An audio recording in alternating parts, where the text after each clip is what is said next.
अरब की सरजमीन जो जानी जाती है अपने बेशकीमती इतिहास के लिए, यहाँ के रेगिस्तानों में, यहाँ के गलियारों में आज भी कहीं ना कहीं उस विरासत की खुशबू मौजूद है। ये बात दुनिया जानती है कि इसी सरजमीन पर एक से बढ़कर एक योद्धा पैदा हुए कि जिनकी बहादुरी की दास्तानें आज उनके इस दुनिया से जाने के सैकड़ों सालों बाद भी बड़े फख्र से सुनाई जाती है। लेकिन अरब और मुस्लिम इतिहास में जब कभी भी सबसे ताकतवर जंगजू और योद्धाओं की बात होगी तो उसमें सबसे ऊपर जिस योद्धा का नाम आएगा वो है हज़रत अली का। दुनिया हज़रत अली के कारनामों, बहादुरी और ताकत से बखूबी वाकिफ है। चाहे जंग खैबर में यहूदियों के सबसे बड़े और ताकतवर पहलवान समझे जाने वाले मरहब को पछाड़ना हो या खैबर के किले के दर को अपने हाथों की 2 उंगलियों से उखाड़ना, ये सब हज़रत अली की ताकत का एक छोटा सा हिस्सा है। इसके अलावा जंग खंदक में अम्र इब्न अब्दवद, जो कि हज़ारों के लश्कर से अकेला जंग लड़ा करता था और उस पर कुफ्फार और मुशरिक बड़ा फ़ख्र किया करते थे, जिसने जंग खंदक में मुसलमानों को ललकार कर कहा था कि है कोई इतना बहादुर जो उसका सामना कर सके। लेकिन दोस्तों, अम्र इब्न अब्दवद का खौफ इतना था कि बार बार ललकारने के बाद भी कोई उसका सामना करने को तैयार न था। तब वो हज़रत अली ही थे कि जिन्होंने न सिर्फ अम्र से मुकाबला किया बल्कि सिर्फ अपने एक ही वार में उसको उसके अंजाम तक भी पहुंचा दिया। जानकारी के लिए बता दें, हज़रत अली ने अपनी ज़िंदगी में दर्जनों जंगें लड़ी, जिनमें से जंग बद्र, जंग खंदक, जंग खैबर वो प्रमुख जंगें रही जिनमें हज़रत अली ने दुश्मनों के लश्कर में तबाही मचा कर रख दी और मुसलमानों को एक तरफा जीत दिलाई। उनके बारे में कहा जाता है कि उनको फ़र्क नहीं पड़ता था कि उनके सामने कितना बड़ा लश्कर या सेना है, वो दुश्मन सेना पर शेर की तरह हमला करते थे और इसीलिए अल्लाह के नबी ने उन्हें शेर खुदा के लक़ब से भी नवाजा था।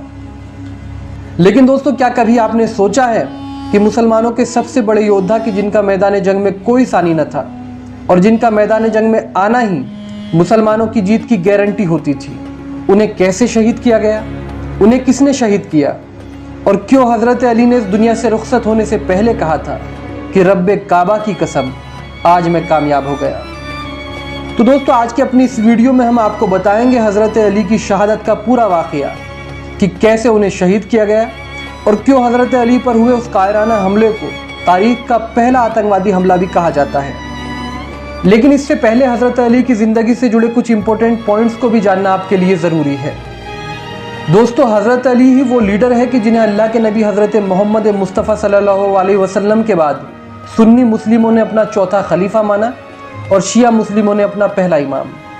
इस्लाम के वो लीडर कि जिनके बेटे हज़रत इमाम हुसैन ने करबला में भूखा प्यासा रहकर लोगों को बताया कि असल में जिहाद किस तरह से किया जाता है। यही वो लीडर है कि जिनकी शादी उस शख्सियत की बेटी के साथ हुई कि जिनको दुनिया भर के मुसलमान प्यारे नबी कहकर पुकारते हैं। हज़रत अली मानव इतिहास की इकलौती ऐसी शख्सियत है कि जिनकी विलादत इस्लामी कैलेंडर के लिहाज से 13 रजब और ईसवी कैलेंडर के लिहाज से 17 मार्च सन 600 ईस्वी में उस इमारत में हुई कि जिसका तवाफ़ पिछले 1400 सालों से दुनिया भर के मुसलमान करते हैं, यानी खाना काबा में। हज़रत अली का दौरे खिलाफत सन 656 ईस्वी से 661 ईस्वी तक चला, जहां हमेशा से ही दुनिया की ये रीत है कि समाज में बेसहारा और गरीब लोगों को कुचल दिया जाता है, ना ही उनकी फरियाद को कोई सुनता है और ना ही किसी अदालत में उनके साथ ईमानदारी का सलूक होता है। लेकिन दोस्तों, हज़रत अली की दौरे खिलाफत में ये नज़रिया पूरी तरह बदल गया। उन्होंने यतीमों और बेसहारा लोगों के साथ इतना मोहब्बत और हमदर्दी का सलूक किया कि जिसकी तारीफ मुसलमानों के साथ साथ गैर मुस्लिम भी किया करते थे। वो मैदान जंग में जितने बहादुर और ताकतवर थे, असली ज़िंदगी में उतने ही नरम दिल और इंसाफ पसंद थे। यहाँ तक कि वो लोग जो ना तो इस्लाम धर्म को मानते हैं और ना ही उनका इस्लाम धर्म से कोई राब्ता है, उन्होंने भी हज़रत अली को इतिहास की बेमिसाल शख्सियत बताया है। इसके अलावा बात अगर हज़रत अली की शहादत की करें कि उन्हें कब, कैसे और किसने शहीद किया, तो रिवायतों में उनकी बेटी बीबी ज़ैनब के हवाले से मिलता है कि 18 रमज़ान सन 40 हिजरी की रात को हज़रत अली ने नमक रोटी से अफ्तार किया। इसके बाद वो पूरी रात बेचैन रहे और अल्लाह की इबादत करते रहे। रिवायतों में मिलता है कि वो बार बार आंगन में जाते और आसमान को देखते। 19 रमज़ान की सुबह की नमाज पढ़ाने के लिए हज़रत अली मस्जिद कूफा में पहुंचते हैं। वो देखते हैं कि मस्जिद में मुंह के बल उनका कातिल अब्दुर्रहमान इब्ने मुलजिम नाम का शख्स सोया हुआ था। उसको हजरत अली ने नमाज के लिए जगाया और फरमाया कि फजर के वक्त अल्लाह के घर में सोना अल्लाह को पसंद नहीं, उठो और नमाज की तैयारी करो। इसके बाद हजरत अली वहाँ पर मौजूद नमाजियों को नमाज पढ़ाने के लिए मुसल्ले पर खड़े हो गए।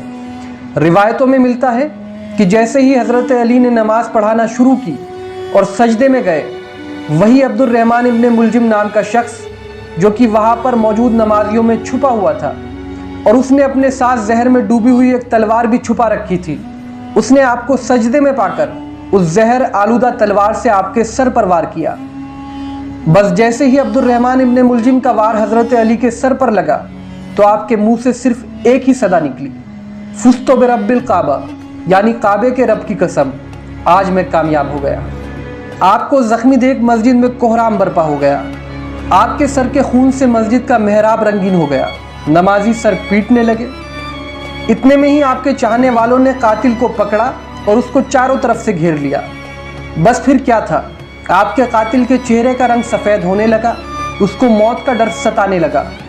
लेकिन हजरत अली ने अपने चाहने वालों को रोका और सख्ती से फरमाया कि कोई भी मेरे कातिल के साथ बदसलूकी न करे।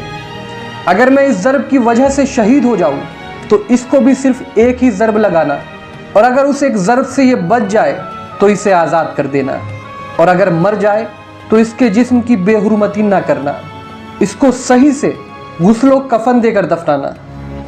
हज़रत अली की शख्सियत किस हद तक रहमदिल थी, इसका अंदाज़ा आप इसी बात से लगा सकते हैं कि जब हज़रत अली को ज़ख्मी देख उनके चाहने वाले उनके पीने के लिए दूध और शहद के प्याले ले आए तो उन्होंने खुद वो दूध और शहद न पीकर अपने कातिल को पिलाया और फरमाया कि मेरा कातिल डरा और सहमा हुआ है, इस वक्त इस दूध और शहद की ज़रूरत मुझसे ज़्यादा इसको है। आपको बता दें, 19 रमज़ान को हुए इस कायराना हमले के बाद उस तलवार में लगे जहर की वजह से 21 रमज़ान को मुस्लिम इतिहास के सबसे महान योद्धा हमेशा हमेशा के लिए दुनिया से रुखसत हो गए। काबे में विलादत और मस्जिद में शहादत, ये हज़रत अली के मर्तबे और रुतबे को बताने के लिए काफ़ी है। जानकार बताते हैं कि हज़रत अली पर सजदे की हालत में छुपकर हमला इसलिए भी हुआ क्योंकि इस्लाम के दुश्मन जानते थे कि खुदा के इस शेर से जंग के मैदान में मुकाबला करना उनके बस की बात नहीं। अब आपके जहन में ये सवाल भी ज़रूर आ रहा होगा कि आखिर हज़रत अली से अब्दुर्रहमान इब्ने मुलजिम की क्या दुश्मनी थी। तो आपको बता दें, असल में अब्दुर्रहमान इब्ने मुलजिम तो एक छोटा सा मोहरा था कि जिसका इस्तेमाल पर्दे के पीछे बैठे इस्लाम के दुश्मनों ने किया था। शहादत तो बहादुर की विरासत होती है, और जब शहादत मस्जिद में हो तो मर्तबा क्या होगा। वो कहते हैं ना, शाह मर्दा शेर यज़दा कुव्वते परवरदिगार, ला फता इल्ला अली, ला सैफ इल्ला जुल्फ़िकार। दोस्तों, फिलहाल हमारी इस रिपोर्ट में इतना ही। आपको हमारे द्वारा दी गई जानकारी कैसी लगी, अपनी राय हमें कमेंट सेक्शन में ज़रूर दें। इसके अलावा अगर आपको वीडियो पसंद आई हो तो वीडियो को लाइक और चैनल को ज़रूर सब्सक्राइब करें। फिलहाल हमें दीजिए इजाज़त। शुक्रिया। जय हिंद।